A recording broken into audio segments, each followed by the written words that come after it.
Assalamualaikum warahmatullahi wabarakatuh. Alhamdulillahirabbil alamin. Arsala rasulahu bil huda wa dinil haqq liyudhhirahu 'ala ad-din kullihi wa kafaa billahi shahidan.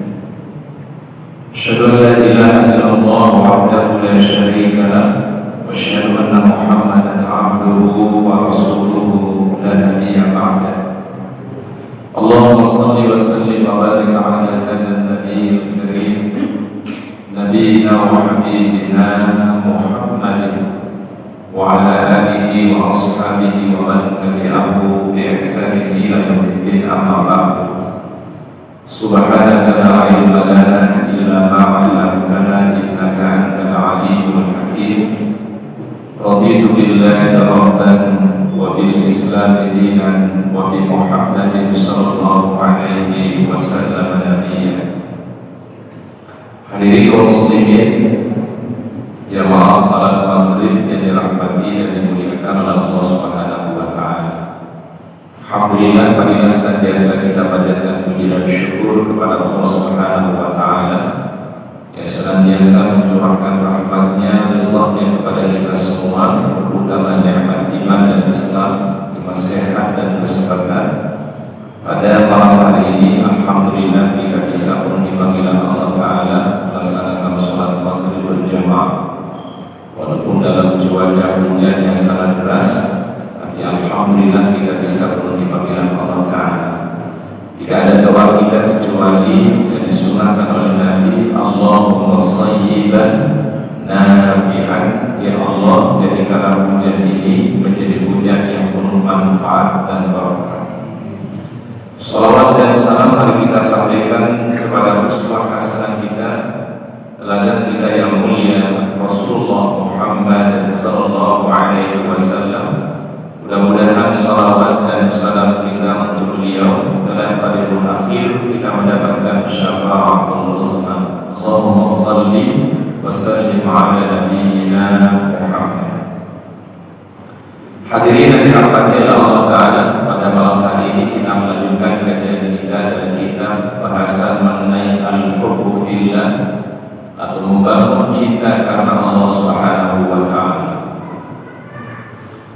وفي الحديث الشريف قال الحبيب المصطفى صلى الله عليه وسلم telah bersabda baginda Rasulullah sallallahu alaihi wasallam, ahabbul a'mali ila Allahi al-hubbu fillah. Amal yang paling disukai dan yang paling dicintai oleh Allah adalah al-hubbu fillah, orang-orang yang mencintainya karena Allah Subhanahu wa taala. Ia berukhuwah karena Allah, ia bersaudaranya karena Allah, ia bersahabatnya karena Allah Subhanahu wa taala. Maka sabda Rasul, ahabbul a'mali ila Allah, amal yang paling dicintai dan paling dimuliakan oleh Allah Subhanahu wa taala.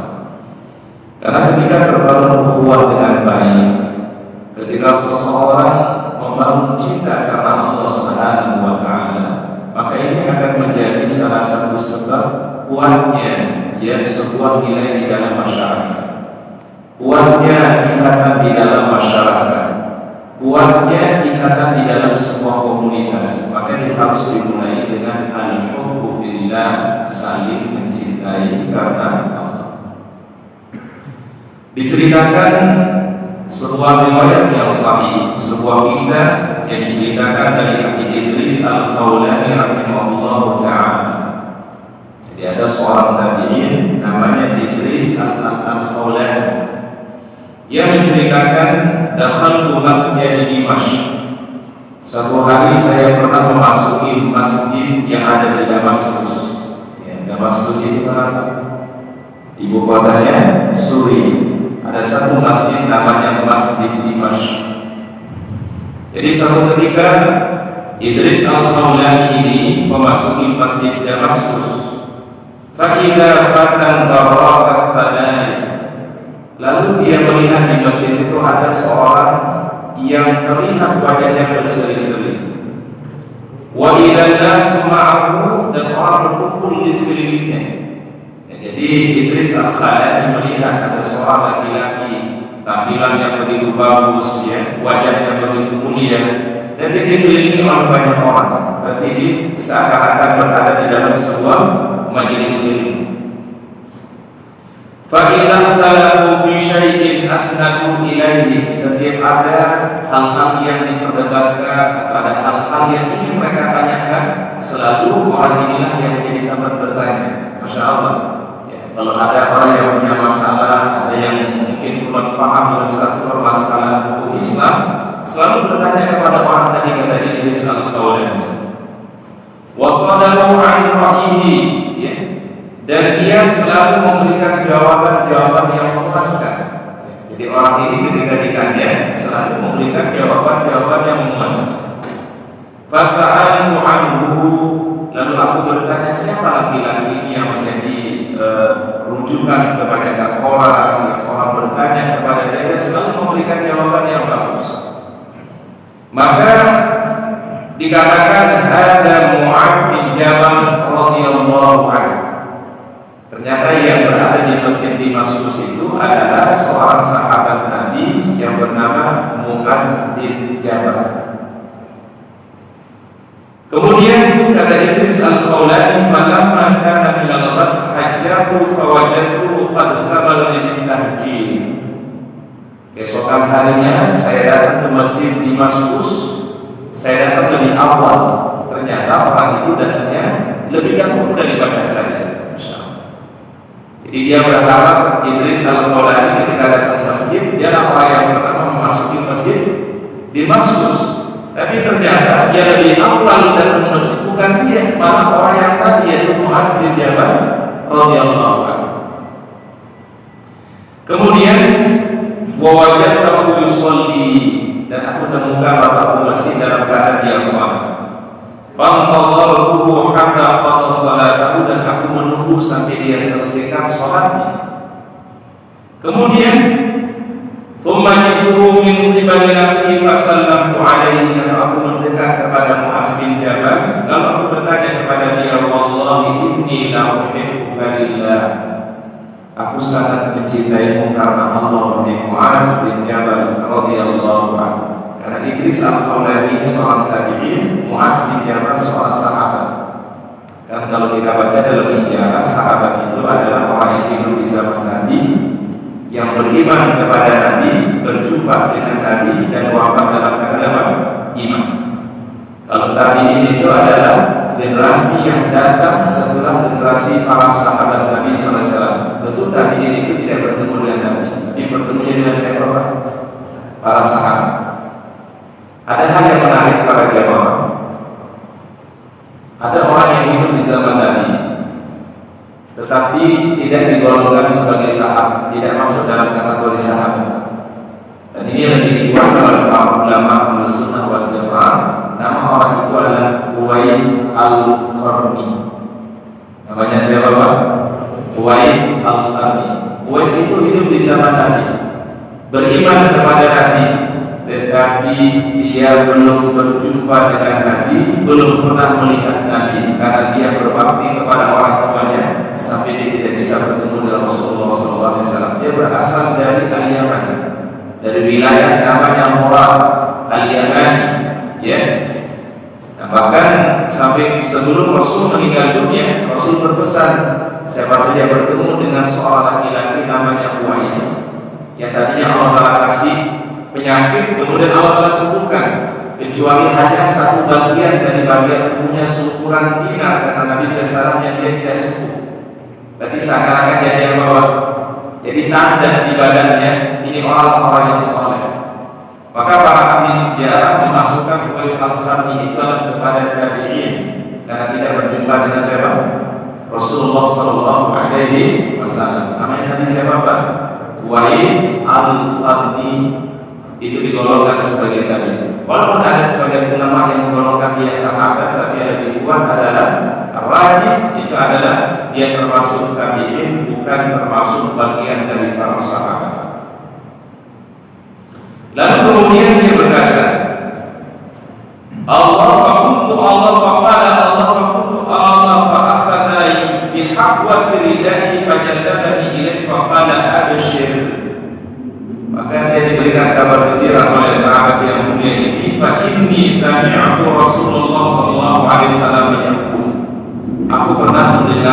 dari Rasulullah SAW sebuah ucapan kata Muaz bin Jabal. Qala tabaraka wa ta'ala, Allah Ta'ala berfirman, wajabat mahabbati lil mutahabbina fiyya wal mutajalisina fiyya wal mutabadilina fiyya sabana. Di wajabat mahabbati artinya aku akan limpahkan kecintaanku, kata Rasulullah SAW dalam hadis qudsi. Allah Ta'ala firmankan, aku wajibkan kecintaan itu kepada siapa? Mutahabbina fiyya, orang yang saling mencintai karena Allah. Wal mutajalisina fiyya, orang yang bermajelis karena Allah. Bermajelis maksudnya adalah duduk di dalam Allah, majelis ilmu. Wal mutabadilina fiyya, orang-orang yang berbagi karena aku, kata Allah Subhanahu wa Ta'ala. Orang-orang yang mengingatkan beban saudaranya, orang-orang yang membantu orang yang tertimpa musibah, orang yang terkena bencana. Wal mutabadilina fiyya, orang yang berbagi semata-mata karena aku, kata Allah. Maka wajib mereka mendapatkan mahabbah, cinta kepada Allah Subhanahu wa Ta'ala. Oleh karena para jemaah, Muaz bin Jabal ini sahabat yang paling pertama diajarkan doa oleh Rasulullah SAW. Doanya sebenarnya sering kita baca. Ya, jadi satu kesempatan Muaz ini dipanggil sama Nabi. Ta'ala ya Muaz, inni la uhibbuka, aku sangat mencintaimu. Karena aku mencintai wahai Muaz, jangan tinggalkan di setiap penghujung salatmu bacalah doa tersebut, kata beliau. Allahumma a'inni ala dzikrika wa syukrika wa husni ibadatika. Kami ulangi sekali lagi doa yang pertama kali diajarkan Rasul kepada Muaz bin Jabal, yang tadi orang yang sangat dicintai, yang menjadi imam besar di Masjid Damaskus. Apa amalan yang diajarkan Nabi SAW? Berbanyaklah ucapan Allahumma a'inni ala dzikrika wa syukrika wa husni ibadatika. Kira-kira apa artinya? Allahumma ya Allah, a'inni ala zikrika, tolonglah aku ya Allah agar selalu berzikir kepadamu. Wa syukrika, tolonglah aku ya Allah selalu bersyukuri semua karunia yang telah Kau berikan kepadaku. Wa husni ibadatika, tolonglah aku ya Allah agar beribadah dengan sebaik-baiknya. Ini yang didawamkan oleh sahabat mulia yang bernama Muaz bin Jabal radhiyallahu anhu. Jadi kita boleh mengamalkannya pada jemaah. Para ulama mazhab mengatakan boleh diamalkan di tahiyat terakhir sebelum salam atau boleh diamalkan setelah salam. Ya, biasanya dibacanya sebelum salam atau pada salam. Sebagian kita mungkin ada yang membacanya sebelum salam, waktu tahiyat akhir boleh, atau membacanya pada salam tidak boleh. Atau Ustaz, boleh tidak kami jadikan ini doa-doa harian kita, walaupun kita mungkin dalam keseharian kita lagi santai, lagi melakukan satu aktivitas yang lain, lalu kita baca doa tadi, boleh, tidak ada masalah. Allahumma a'inni ala zikrika wa syukrika wa husni ibadatika. Ini Masya Allah, sebagian para ulama mengatakan salah satu sebab Muaz bin Jabal itu menjadi orang yang dicintai oleh Allah dan dicintai oleh manusia karena dia selalu mengamalkan doa tadi. Allahumma a'inni ala zikrika wa syukrika wa husni ibadatika. Dan mudah-mudahan kita bisa amalkan doa yang dianjurkan oleh Rasulullah sallallahu alaihi wasallam. Wal mahabbatu fillah, dan mencintai karena Allah, minhatun rabbaniyah, itulah pemberian dari Allah. Jadi dia tidak datang serta-merta, tidak pemberian dari Allah Subhanahu wa Ta'ala. Wasirrun minal asrar al-ilahiyah, dan itu adalah rahasia daripada rahasia-rahasia Allah. Alladzi la yudrikul 'abdu sababaha illa an yashkur bi athariha. Mungkin orang sepintas tidak bisa, orang mungkin tidak menyadari atau orang itu menganggapnya biasa-biasa, tetapi Masya Allah orang bisa merasakan bagaimana manfaat daripada saling mencintai karena Allah. diikat karena keimanan, diikat karena mahabbah, saling mencintai karena Allah, karena kebaikan. Ya, sehingga orang itu para jamaah dimanapun dia berada, dia tidak akan merasa asing. Dimanapun dia berada, dia selalu bisa akrab. Karena kenapa? Dia bangunnya karena mencintai karena Allah, memuliakan karena Allah, menghormati karena Allah. Jadi sehingga kalau ini dibangun sebenarnya para jamaah, ini dimanapun kita berada kita bisa diterima. Ya, kita mungkin di pekerja kita, di lingkungan kita, di masyarakat kita, kalau nilai-nilai ukhuwah itu menjadi nomor satu, itu insya Allah ini menjadi sebab kemuliaan. Karena orang cenderungnya biasanya senang kalau dia itu bersatu, senang kalau orang itu berukhuwah. Itu sudah menjadi sunatullah sebenarnya. Semua kita senang kalau mungkin diperlakukan dengan baik, dimuliakan, dihormati, dan itu sunatullah itu. Makanya kata para ulama di sini, mencintai karena Allah itu sebuah minhatun rabbaniyah, ya, pemberian yang Allah telah berikan. Bagaimana dulu para sahabat Bapak Ibu, ya, antara sahabat Muhajirin dan Ansor dipersaudarakan bukan karena mereka satu ras, bukan karena mereka satu suku, bukan. Tapi yang menyatukannya kalimat apa, Pak? Kalimat yang sama, kalimat asyhadu alla ilaha illallah wa asyhadu anna Muhammadan Rasulullah.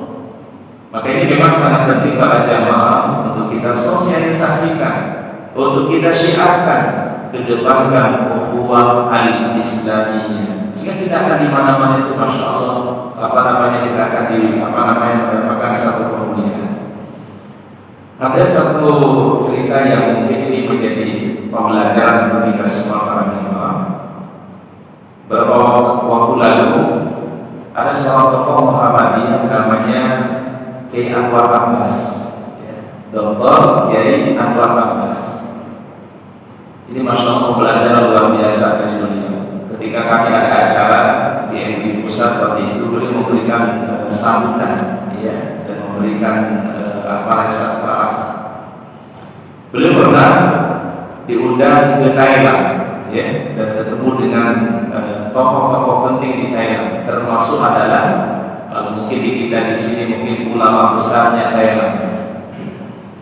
Karena dulu diketahui dari salah satu ormas Islam yang besar di Indonesia. Apakah tokoh para ulama di Thailand mengatakan, sesungguhnya kami punya harapan besar Indonesia akan menjadi spirit kebangkitan umat Islam di masa yang akan datang. Dan kami titipkan kepada Anda, wahai Anwar Abbas, umat Islam yang ada di Indonesia, terutama adalah dua ormas yang paling besar di Indonesia, yaitu adalah Nahdlatul Ulama dan Muhammadiyah. Karena kenapa kata ulama Thailand ini?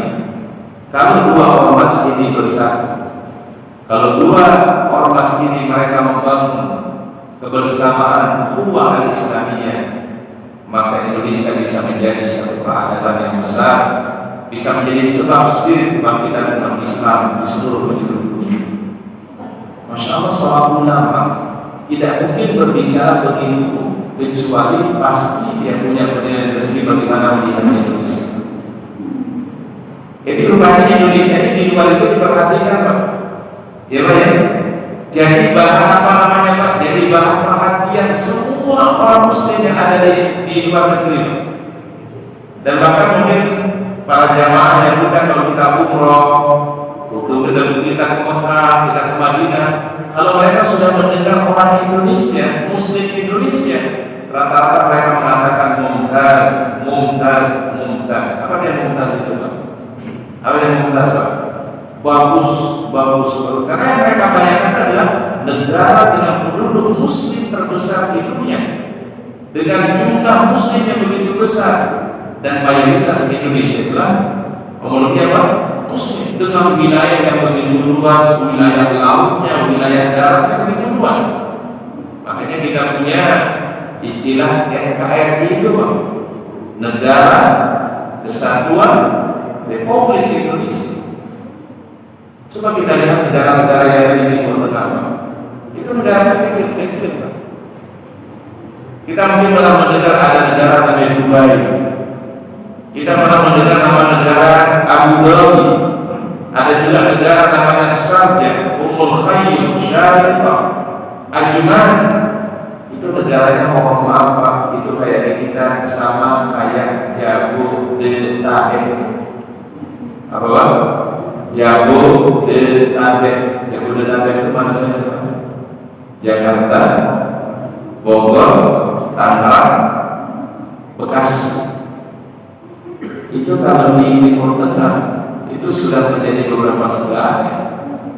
Tapi kita masya Allah terbentang dari timur sampai barat di bawah satu wilayah kekuasaan yang disebut dengan Negara Kesatuan Republik Indonesia. Ini yang patut kita syukuri para jamaah.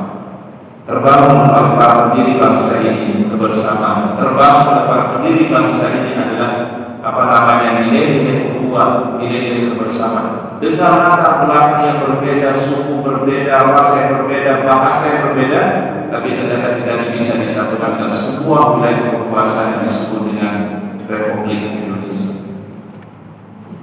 Ini masya Allah menjadi salah satu kesyukuran yang harus kita syukuri. Makanya di dalam Al-Quran dikatakan baldatun thayyibatun wa rabbun, negeri yang penuh dengan keberkahan, negeri yang penuh dengan kebaikan akan selalu mendapatkan ampunan rahmat dari Allah Subhanahu wa taala. Baldatun thayyibatun wa rabbun ghafur. Ini cita-cita para pendiri bangsa ini, cita-cita para pendiri Indonesia, supaya Indonesia ini adalah menjadi satu kekuatan yang besar, menjadi sumber spirit kebangkitan umat Islam di masa yang akan datang. Baik, kemudian berikutnya kata para ulama, Allah Subhanahu wa taala firmankan di surah Maryam ayat 96, innal ladzina amanu wa 'amilus shalihati, sesungguhnya orang-orang yang beriman dan juga yang beramal saleh, sayaj'alu lahumur rahmanu wudda, niscaya Allah taala akan memberikan kepada mereka kecintaan. Ini ada tafsirannya para jamaah. Pada ulama tafsir, berkata ulama tafsir, yuhibbuhumullah wa yuhabbibuhum ila ibadihi mu'minin. Kalau Allah Ta'ala sudah mencintai seorang hamba, Allah Ta'ala mencintainya, dan orang tersebut akan dicintai juga oleh umat manusia. Jadi bukan hanya ahli sama saja yang mencintai seseorang. Kalau Allah Ta'ala mencintainya, tapi juga manusia akan mencintainya. Dia akan diterima oleh kebanyakan orang. Ya, ini kalau Allah Ta'ala ridha, kalau Allah ada cinta, maka Allah Ta'ala mencintai hamba itu, dan juga penduduk bumi akan mencintai orang tersebut. Ini yang ditafsirkan di dalam hadis yang diriwayatkan dengan sanad yang sahih dari Nabi sallallahu alaihi wasallam. Ketika turun ayat ini para jamaah, dijelaskan oleh Nabi sallallahu alaihi wasallam. Ketika Allah Ta'ala mencintai hambanya, kata Rasul, da'a Jibril alaihi salam. Malaikat yang pertama dipanggil oleh Allah itu malaikat Jibril. Malaikat siapa yang paling pertama kali dipanggil? Malaikat Jibril. Apa kata Allah Ta'ala? Inni uhibbu fulanan fa'ahibbahu. Wahai Jibril, aku mencintai si fulan. Ini kalau fulan ini berarti inisialnya apa? Ya mungkin kalau bahasa kita si A. Ya, fulan itu artinya si A. Inni uhibbu fulanan fa'ahibbahu. Aku mencintai si fulan ini. Tolong kau cintai wahai Jibril orang tersebut. Lalu malaikat Jibril alaihissalam memanggil seluruh para malaikat yang ada di langit. Apa kata malaikat Jibril alaihissalam? Wahai para malaikat, sesungguhnya Allah Ta'ala mencintai hamba tersebut, si fulan tersebut. Maka cintailah orang tersebut karena dia dicintai oleh Allah Ta'ala. Fayudha'u lahul qabulu fid dunya. Lalu orang itu dijadikan orang yang dicintai oleh penduduk bumi ini, kata Rasulullah sallallahu alaihi wasallam. Ini yang disebutkan di dalam ayat ini para jemaah, innal ladzina amanu wa 'amilus shalihati sayaj'alu lahumur rahmanu wuddan. Wuddan itu dari kata mawaddah. Ya, Allah Ta'ala punya nama Al-Wadud. Apa? Al-Wadud. Apa itu Al-Wadud? Yang maha mencintai, yang maha mawaddah, yang memberikan kecintaan. Orang yang berumah tangga akan dihiasi dengan mawaddah. Seorang ayah kepada anak-anaknya dihiasi dengan mawaddah. Seorang suami kepada istrinya dihiasi dengan mawaddah. Seorang mukmin dengan saudara mukmin yang lainnya dihiasi dengan mawaddah oleh Allah. Mawaddah berarti apa? Saling mencintai, saling memuliakan, saling menghormati satu dengan yang lain. Jadi kalau kita perhatikan ayat-ayat Al-Quran, hadis-hadis Nabi sebenarnya banyak menganjurkan kita menebarkan cinta dan kasih sayang. Jadi din atau agama yang dibawa oleh Rasulullah dinul mahabbah, yang agama yang mencintai kecintaan. Dinul rahmah, agama yang mencintai kasih sayang. Dinul mawaddah, ya, agama yang mencintai waktu saling mencintai karena Allah Subhanahu wa taala. Baik, itu tadi yang disebutkan di surah Maryam ayat 96. Wa qala fi haqqi Musa alaihi salam, dan Allah taala berfirman tentang Nabi Musa alaihi salam, wa alqaitu 'alaika mahabbatan minni wa litusna'a 'ala 'aini. Qala Ibnu Abbas ahabbahu Allah wa habbahu ila khalqihi wa qala Akrimah ma ra'ahu ahadun illa ahabbahu. Ini firman Allah Ta'ala ketika Nabi Musa mohon maaf begitu waktu kecil bayinya, itu kan dia sempat dialirkan oleh ibunya, ya, di mana dialirkannya Pak? Di sungai Nil, karena setiap laki-laki yang baru lahir akan dibunuh. Hanya ibunya diilhamkan oleh Allah supaya ditaruh di peti kecil kemudian dialirkan di sungai ini. Apa kata Ibnu Abbas?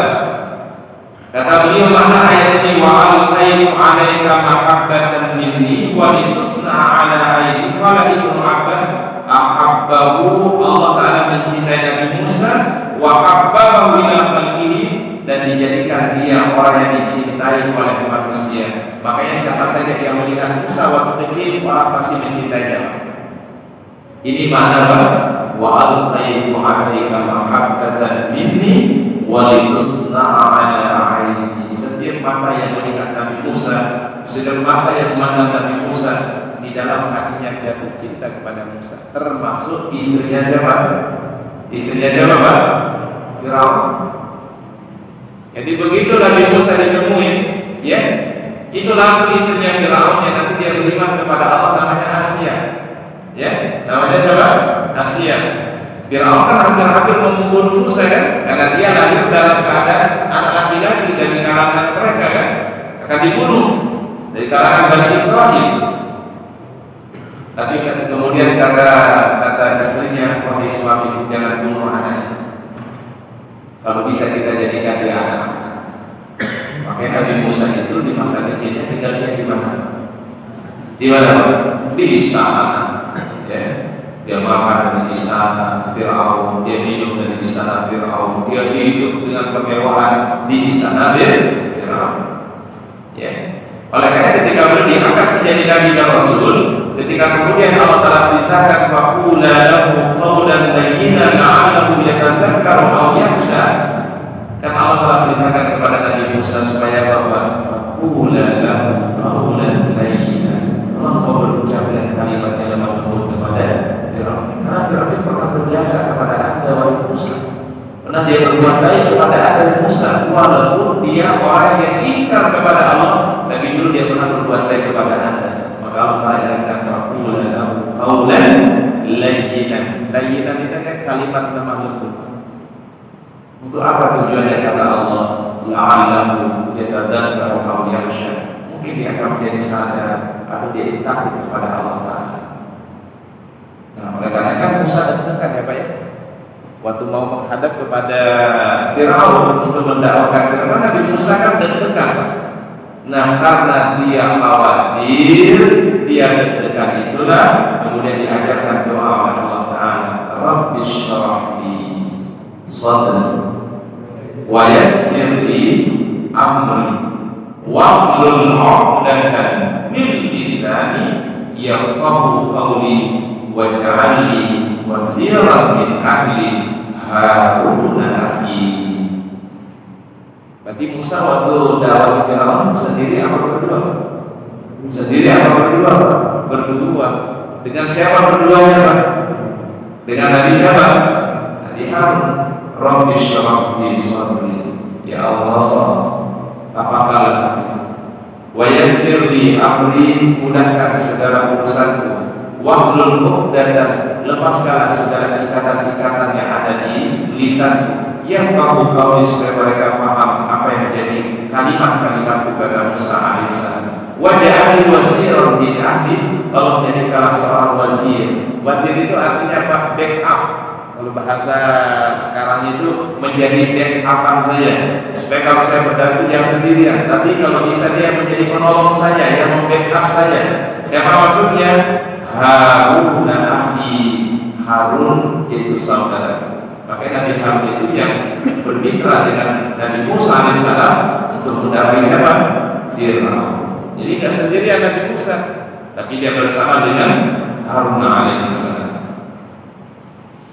Baik, berikutnya, waqala sallallahu alaihi wasallam, Rasulullah sallallahu alaihi wasallam bersabda, al-arwahu junudun mujannadatun. Ruh-ruh manusia itu seperti bala tentara yang disatukan. Yang namanya kalau bala tentara itu kan rapih semua, Pak. Ya. Mungkin di sini ada yang antara jamaah mungkin dulu pernah di satuan angkatan laut. Ya. Kan orang kalau berbaris yang namanya perwira, ada namanya prajurit, itu masya Allah berbarisnya rapi. Junudun mujannadah. Junud itu ada tentara. Makanya tentara bahasa Arabnya jundi. Ya, apa? Jundiyun. Kalau tentara kecil, tentara cilik, bahasa Arabnya Junaid. Ya Pak ya, ada kan anak dikasih namanya Junaid. Kalau Junaid itu tentara junior, Pak. Kalau yang senior bahasa Arabnya Jundiyun. Tapi kalau yang junior itu namanya Junaid. Ya, orang sering menyebutnya Junaidi. Ya, dari kata Jundiyun. Makanya Junud itu ada tentara. Ya. Nah, manusia itu kata Nabi sama seperti bala tentara. Ya, bagaimana kata Rasulullah SAW seperti bala tentara? Kata beliau adalah apa sabda Nabi Sallallahu Alaihi Wasallam? Karena mereka bala tentara, fama ta'arafa min ihtalaf. Kalau ruh-ruh itu bersatu, kalau memang dia cocok, kalau dia klik, itu dia akan bersama terus. Wa ma min ihtalaf. Tapi kalau memang antara satu ruh dengan ruh yang lain itu memang bertentangan, dia tidak akan pernah ketemu. Berarti sebenarnya yang bertemu seseorang dengan orang itu bukan hanya fisik, Pak, tapi yang ketemu apa kita, Pak? Ruh kita. Ya Pak ya.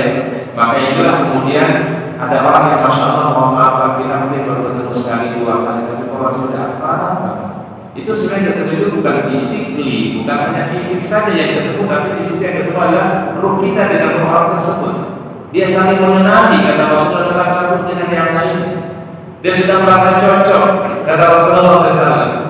Dan biasanya Pak, burung itu kalau dia terbang itu selalu bersama yang semisalnya, Pak. Betul Pak? Betul Pak? Tidak ada ceritanya mohon burung itu terbang, mohon bercampur, itu tidak ada. Masih satu jenis akan terbang bersama, Pak. Nanti jenis yang lain akan terbang bersama. Artinya jiwa itu pun juga sama. Dia akan connect, dia akan tersambung kalau memang cocok. Berarti yang dipertemukan dalam Allah itu bukan hanya fisik, Pak, tapi yang dipertemukan dalam Allah ruh kita, jiwa kita Allah. Makanya jiwa yang bersih, jiwa yang baik itu pasti cenderung dengan orang-orang yang baik. Ya Pak ya, orang yang mohon orang yang soleh, orang yang ahli ibadah pasti senang ketemu dengan ahli ibadah.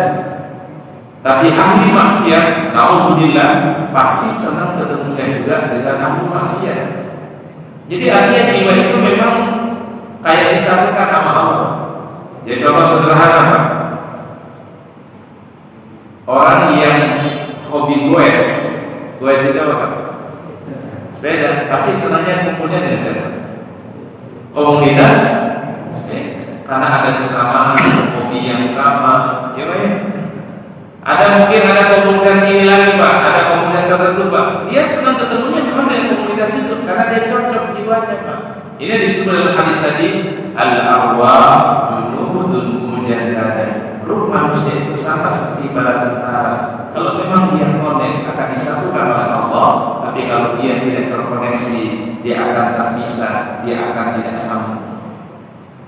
Oleh karenanya tidak ada harapan kita kecuali mudah-mudahan jiwa kita dibimbing oleh Allah, yang dimudahkan oleh Allah Taala untuk mencintai orang-orang beriman. Ada doanya Nabi Yusuf alaihissalam di dalam Al-Quran. Apa doa beliau?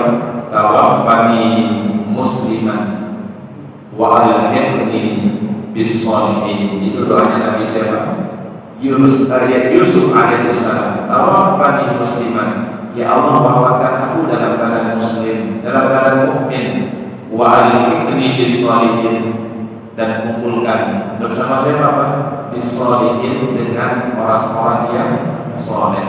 Ya, kita mudah-mudahan berkumpul dengan para nabi, berkumpul dengan Rasulullah, berkumpul dengan para sahabat, berkumpul dengan para ulama-ulama terdahulu, Imam Abu Hanifah, Imam Malik, Imam Syafi'i, Imam Bukhari, Imam Muslim, Imam Abu Dawud, At-Tirmidzi, An-Nasa'i, Ibnu Majah, Hasan Al-Basri, dan seluruh ulama-ulama Islam. Mudah-mudahan kita berkumpul dengan mereka kelak di dalam Jannah Firdaus. Itulah makna dari doa ketiga, tawaffani musliman, wafatkan dalam keadaan apa? Muslim. Wa alhiqni bis-shalihin, dan kumpulkan kami dengan siapa Pak? Orang-orang yang saleh.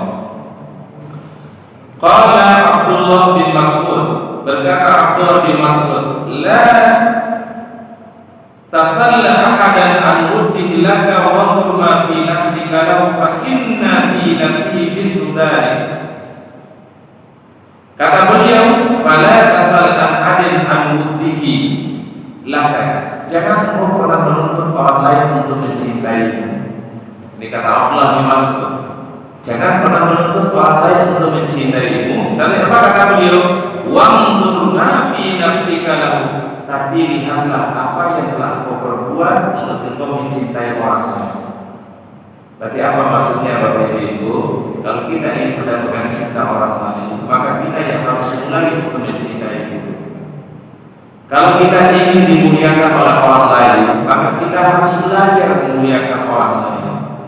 Kalau kita ingin dihormati dan dihargai oleh orang lain, maka kita kata Abdullah bin Mas'ud belajar dulu untuk menghargai orang lain. Kalau kita berharap akan didoakan oleh orang lain, maka kita yang harus belajar untuk mendoakan dulu untuk orang lain. Masya Allah. Selalu kembali kepada siapa dulu Pak? Diri sendiri dulu. Kalau ungkapan hadis itu Pak, tidak binafsi, awali dulu dari diri kita dulu. Ya, dan jangan kita mencintai itu adalah karena orang mencintai kita. Jangan kita memberi karena orang memberi Pak, tapi belajarlah kita untuk memberi dulu sebelum mungkin orang memberi yang kepada kita. Ya, jadi ini yang diajarkan oleh Abdullah bin Mas'ud radhiyallahu anhu. Jangan engkau pernah meminta orang lain mencintai dirimu, tapi engkau harus belajar, kata Ibnu Mas'ud, untuk belajar mencintai orang lain. Wa qala Abu Hamzah An-Naisaburi, dan berkata Abu Hamzah An-Naisaburi. Naisabur itu berarti orang Naisabur. Naisabur itu wilayah sekitar Syam, disebut dengan Naisabur. Imam Muslim itu Pak, yang Sahih Muslim itu nama lengkap belakang beliau adalah An-Naisaburi, wilayah Naisabur. Itu wilayahnya wilayah Syam, ya, wilayah Syam.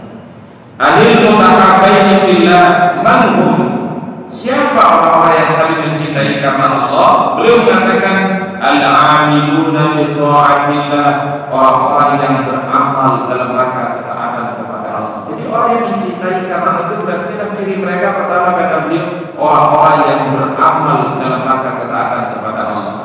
Yang kedua, al-muta'awinuna 'ala amrillah, yang saling bersupport, saling tolong-menolong, saling bersinergi dalam menjalankan perintah Allah Subhanahu wa taala. Wa in tafarraqat qurahum wa abdanuhum, sekalipun mereka tidak berjumpa secara fisik, tetapi jiwa mereka bertemu, doa-doa mereka bertemu, permohonan mereka panjatkan kepada Allah Subhanahu wa taala. Ini tadi yang dikatakan oleh siapa Pak? Abu Hamzah An-Naisaburi. Maka para jamaah yang menjadi pikiran kita bersama adalah apa yang kita bisa berbuat untuk agama Allah, apa yang kita bisa berbuat untuk dakwah Islam, ya. Artinya Pak, mudah-mudahan kita ini punya kontribusi sedikit apa. Para asatidz yang mereka ahli Quran berkontribusi dengan Qurannya. Para asatidz yang mungkin ahli di bidang ekonomi, ya dia berdakwah dengan ekonomi. Teman-teman kita, saudara kita kaum muslimin yang mungkin aktif di perpolitikan, mudah-mudahan dia berdakwah melalui jalur politik. Semuanya sebenarnya dalam rangka dakwah, ya, semua dalam rangka kebaikan. Kan kalau kita perhatikan, semua orang itu bisa berbuat sesuai dengan kapasitasnya. Dulu para sahabat itu ternyata bukan satu karakter, mereka berbeda-beda, kelebihannya, karakternya berbeda-beda, dan mereka berbuat untuk Islam sesuai kemampuan mereka masing-masing. Kalau kita ambil contoh misalnya Pak, sahabat yang apa saja, Abu Bakar, Umar, Utsman, Ali, itu ternyata mereka berbeda-beda Pak. Abu Bakar dikenal dengan kelembutannya. Sahabat siapa Pak? Abu Bakar As-Siddiq. Tapi tidak cukup ada Abu Bakar, harus ada sahabat yang kedua, Umar bin Khattab, yang tegas, yang berani. Tapi Umar pun juga tidak cukup Pak. Kalau tidak ada siapa? Utsman bin Affan, dia punya harta, dengan hartanya kemudian memberikan manfaat untuk dakwah Rasulullah SAW. Tapi Utsman pun juga tidak lengkap Pak. Kalau tidak ada sahabat yang keempat, siapa namanya? Ali bin Abi Thalib, ilmunya yang luas, hikmahnya yang sangat luas. Sampai Rasul pernah mengatakan, kalau Rasul itu adalah gudangnya ilmu, maka pintunya siapa? Ali bin Abi Thalib. Artinya para sahabat itu masing-masing diberikan apa? Kelebihan-kelebihan oleh Allah Subhanahu wa taala. Oleh karenanya, kita pun juga sekali lagi para jemaah bisa berkontribusi untuk Islam, untuk kemuliaan agama Allah sesuai dengan kemampuan kita masing-masing. Maka ada ayat yang sering dibaca Pak, la yukallifullahu nafsan illa wus'aha. Allah akan tidak membebani kita melebihi daripada kapasitas dan kemampuan yang kita miliki. Baik hadirin yang dirahmati Allah Subhanahu wa taala, mungkin itu tema kajian yang dapat kami sampaikan pada kesempatan malam hari ini.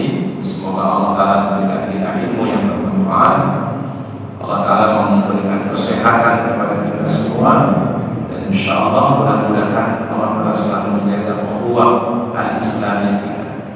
Jadi kesimpulannya adalah yang pertama, Rasulullah SAW mengajarkan tadi satu doa yang terbaik, Allahumma a'inni ala zikrika wa syukrika wa husni ibadatika. Ini yang pertama, kesimpulan yang pertama. Kesimpulan yang kedua adalah bahwasannya setiap kita punya diberikan kelebihan masing-masing oleh Allah, maka mari kita berbuat untuk agama Allah sesuai dengan keahlian kita, sesuai dengan kapasitas yang kita miliki. Mungkin itu yang dapat kami sampaikan. Semoga Allah Ta'ala memberikan kita ilmu yang bermanfaat, Allah Ta'ala memberikan kita keberkahan. Kita akhiri dengan doa kafaratul majlis. Subhanallah wa bihamdika asyhadu an la ilaha illa anta astaghfiruka wa atubu ilaik. Akhirul kalam. Assalamualaikum warahmatullahi wabarakatuh.